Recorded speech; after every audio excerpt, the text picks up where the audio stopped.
welcome to NewsMakers. I'm Jo Giles, filling in for Mike Yardley today, who's a wee bit sick. If you're watching tonight, Mike, I hope you hurry up and get better soon.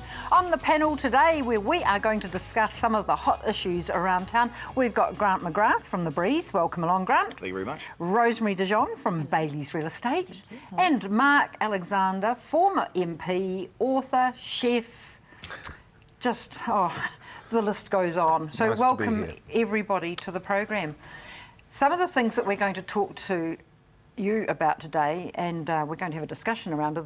We'll start with police chases, because it's such a biggie at the moment.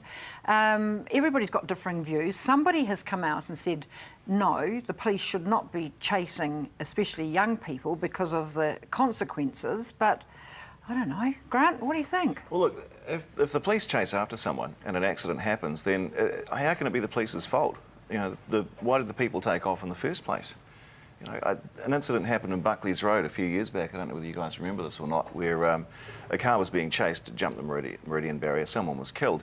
The letters to the editor of the press came flooding in, saying, oh, why did the police do it, why did the police do it? Hello, you know, why did that lunatic driver do it? Why did he kill his friend? You know, if there's going to be blame, why can't it be with the person that should have taken responsibility and pulled over and you know, done the time for the crime?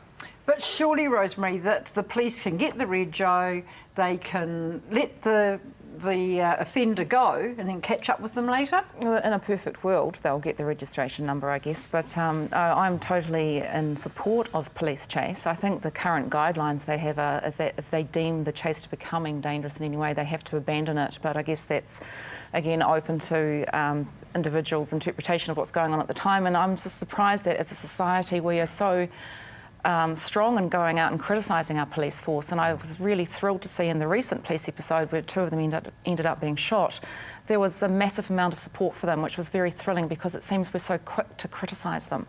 And these are people that are making their own decisions. I mean, clearly they've done something wrong. That's why they choose to take off and put other people's lives at risk. You know, put your own life at risk, that's fine.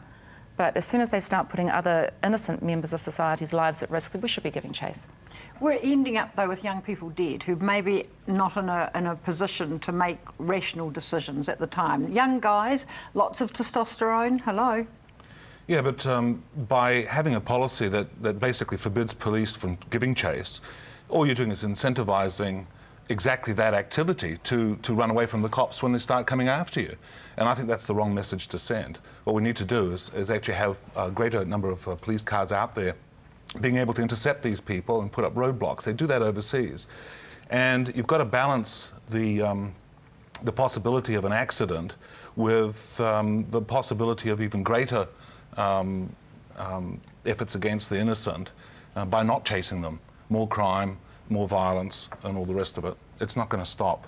If we know that they're not allowed to give chase, then no one's going to stop at checkpoints. No one's going to give way to them when they are in a true emergency. We're just going to be a general state of chaos on the roads. And with the registration, you know, it's a great idea taking a registration plate down, but you know, 9 times out of 10 the car's going to be stolen anyway, so it's not going to do you much good. Why can't we get a helicopter, a helicopter on call, you know, for these situations? You see it in the States all the time, the big freeway chases and everything. You know, there's always a helicopter directing the police. They don't have to actually be chasing the car. They just need to position themselves in such a way that they can catch the car, you know, opportunity. It's a little bit more cost effective in a bigger population. In a city the size of Christchurch, it's going to be a very expensive operation to have a police helicopter available at all times. However, having said that, one of the things that we do need to change is the idea of having 2 cops in every car. Why not have single cops in a car for these particular events in order to be able to get more cars out onto the street to be able to stop these people? I think single cops in a car would be a good idea, but I think we need to perhaps arm them before that situation occurs. Well, which I think is the next he's question. Preempting. You are preempting the next question, and I think most people would know my views, that I'm in total support of the police, and like you guys, I was being the devil's advocate a wee bit. I think that you know, people take responsibility for their own lives, and we know the rules.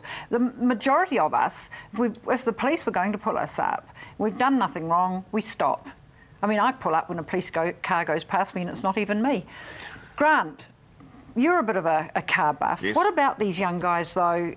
And we've had a discussion on this, you and I, before, about restricting the size of the vehicles that they're driving. And then they wouldn't get themselves into so much grief. Exactly, and I've always been an advocate of restricting the size of the, well, not the size of the engine, but the amount of horsepower available, or kilowatts, whatever you call it these days, available to young people. Yeah, I understand horsepower, I don't understand kilowatts. But yeah, I mean, if you start out with driving a little 1500 or 1000 cc car with a horsepower rating of, I don't know, say 50, 60 horsepower, something like that, you're less likely to get yourself into trouble than if you're driving a much more powerful car.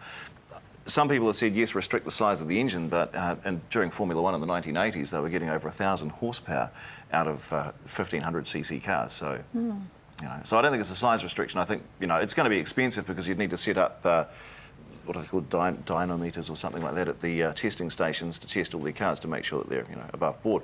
And of course, if you see a young person driving a car, how do you know it's their car? And it's because they banned those over 25 stickers. That was not politically correct. I know that my first car was a 1952 Morris Minor, and I can't exactly see it flying across a median strip.